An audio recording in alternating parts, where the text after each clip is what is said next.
orang-orang yang beriman. Sedangkan orang yang hidupnya menuju nafsu, tidak ada iman, iblis pun juga bisa mencabut nyawa mereka. Jadi gentayangan di bawah gentayangan iblis, demi Allah itu terjadi. Ada kalanya orang bersekutu.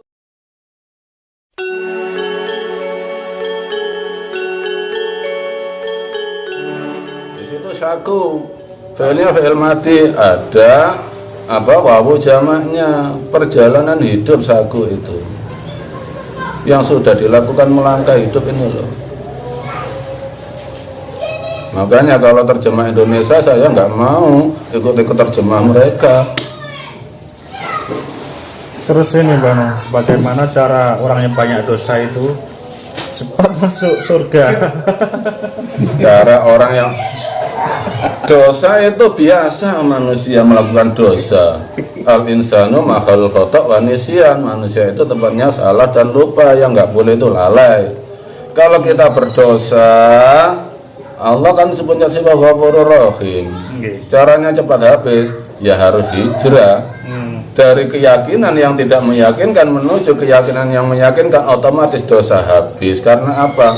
Menemukan pembimbing yang menuju Allah, keluar dari kesesatan hidup. Jadi ya kembali lagi, hitam dan putih hidup kita itu terserah kita sendiri, sadar itu dari Allah apa enggak. Bukan berarti orang yang baik itu masuk surga, enggak. Iman yang menjamin kita masuk surga itu iman. Amilus sholihat itu amal orang yang beriman, hanya menuju Allah, bukan amal khair. Enggak apa-apa kita beramal khair, amal bagus, tapi hatinya kita bangun dulu. Kalau hanya amal khair, amal bagus, itu pengakuan diri biar dipandang manusia.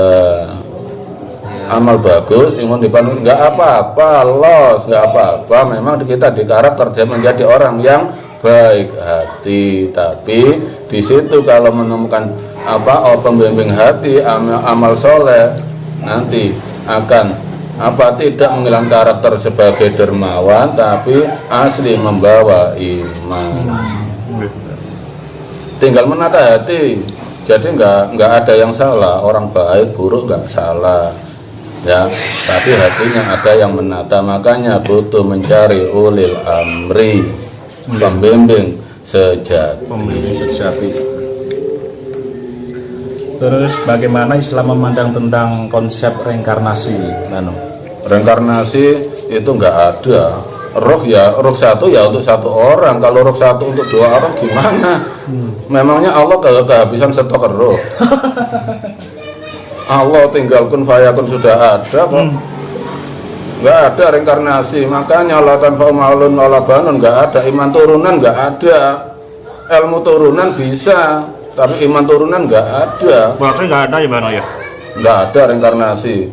Menghina Allah apa? Dikira Allah nggak bisa bikin roh lagi.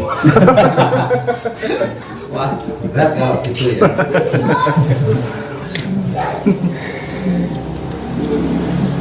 Semakin mempercayai, semakin menghina Tuhan. Iya, emangnya Allah butuh kuli kamu.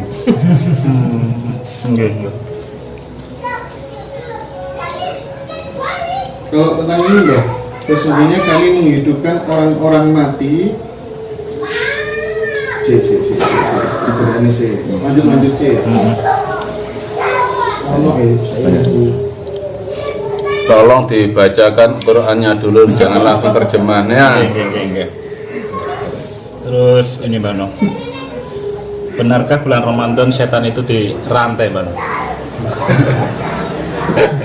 Dalam Al-Quran ya, Syahrul Ramadan fi unjil Al-Quran, di dalam Ramadan itu ada diturunnya Al-Quran, nuzulul Quran. Itu pengertian sangat sempit. Karena apa? Memaknai puasa itu hanya diyakini hanya bulan Ramadan. Puasa itu ya seumur hidup kita. Itu baru kita bisa mengikat setan kita. Ya, bukannya Ramadan saja kita harus mengikat setan kita. Maksudnya mengikat itu gimana? Tidak keluar dari iman kita. Kita dulur papat ini nafsu akunya ini los aku tapi tetap ada pancer aku iki hae Allah.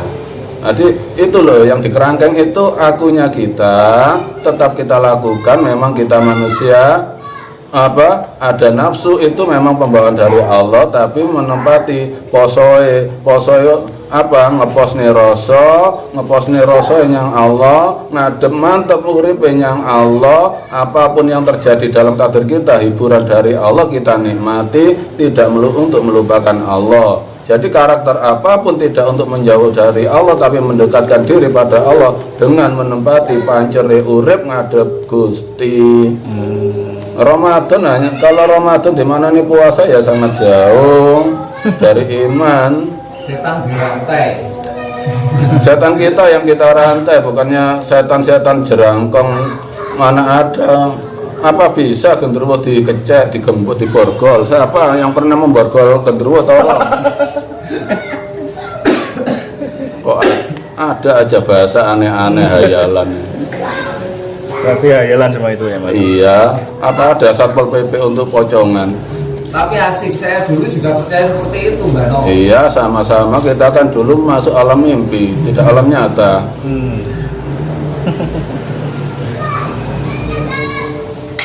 Terus bagaimana sumpah para sukma sebelum turun ke bumi?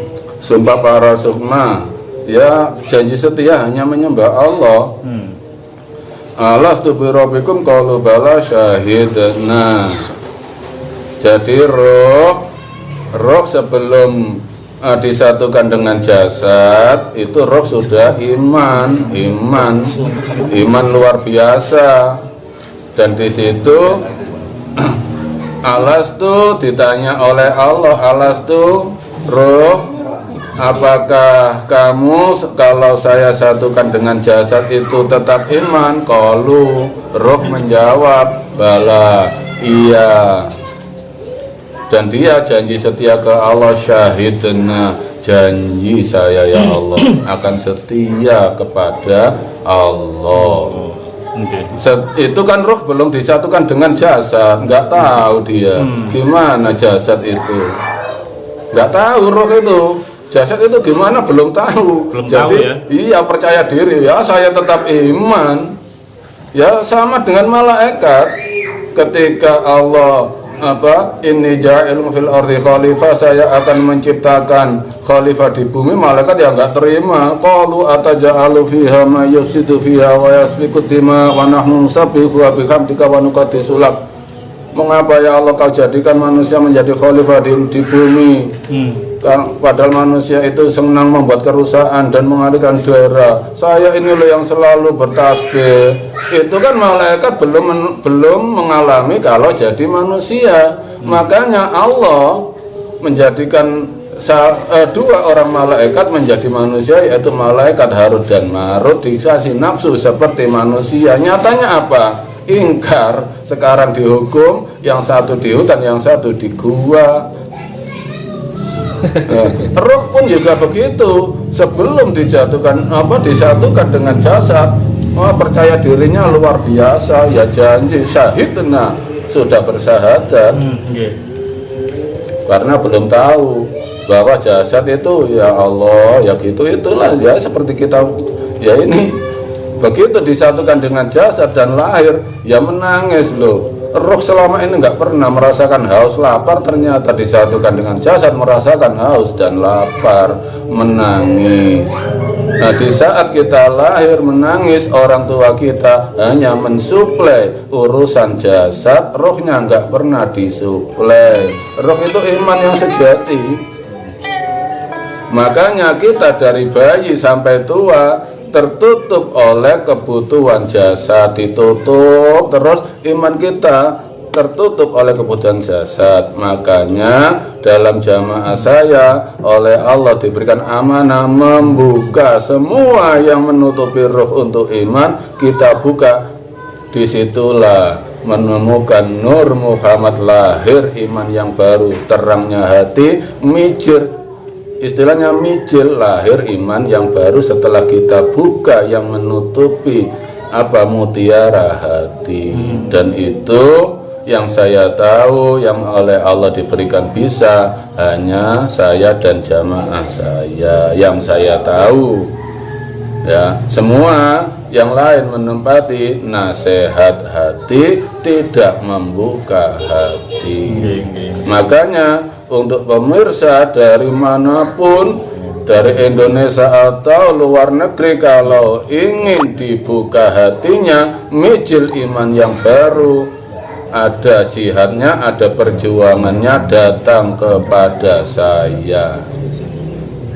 Mbah, dalam Islam itu kan nggak ada roh yang gentayangan.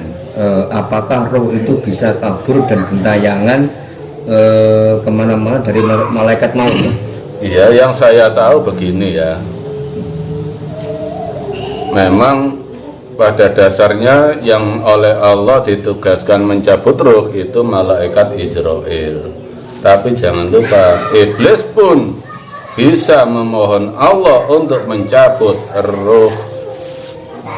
Jadi apa? Jibril mencabut ruh orang-orang yang beriman.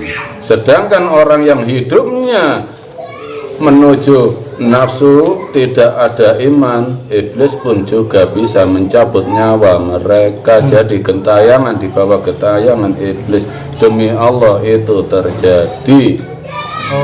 Ada kalanya orang bersekutu dengan misalnya salah satu gaib untuk memperkaya diri, bila mana tidak memberikan saji, dia mampu mencabut roh dia karena apa? Tidak memberikan sesajen. Jadi orang yang enggak iman, pencabutan rohnya oleh Allah dialihkan ke iblis karena hidupnya untuk menyembah diri sendiri, termasuk menyembah iblis. Jadi rohnya gentayangan ya di bawah gentayangan sama iblis, jadi tidak bisa kembali ke Allah. Berarti ada ya Mbak Noy gentayangan itu? Ada. Apakah roh dengan arwah penasaran itu beda Bang? Ya roh ya arwah penasaran sama aja. Cuma apa? Setan mengaku menjadi roh dia. Roh itu enggak ada yang tahu. Qul yas'alunaka anir ruh qul ruhu amri. Cuma enggak ada ilama ila qalila, hanya sedikit orang yang bisa melihat roh, hanya orang sedikit sekali yang bisa melihat roh. Kalau yang kita lihat itu setan, korin yang menyerupai yang kita idam-idamkan, kadang-kalanya menyerupai ya tokoh agama, tokoh wali, ada yang menyerupai yang siluman, jerangkong, apa itu sudah bukan roh lagi. Ada roh yang enggak diterima sama yang diterima Allah, gitu aja. Mbak, ini ada titipan pertanyaan Mbak Nur. Kenapa Allah mengizinkan setan menggoda manusia dan melakukan kejahatan Mbak? Allah mengizinkan setan. Nah, itu kan apa setannya nampak pada depan kita menggoda. Helele, setan ya diri kita ini loh. Ya Allah mengizinkan, terserah kita, kembali ke kita sih. Ya nafsu kita itu loh. Setan menempati setan apa enggak?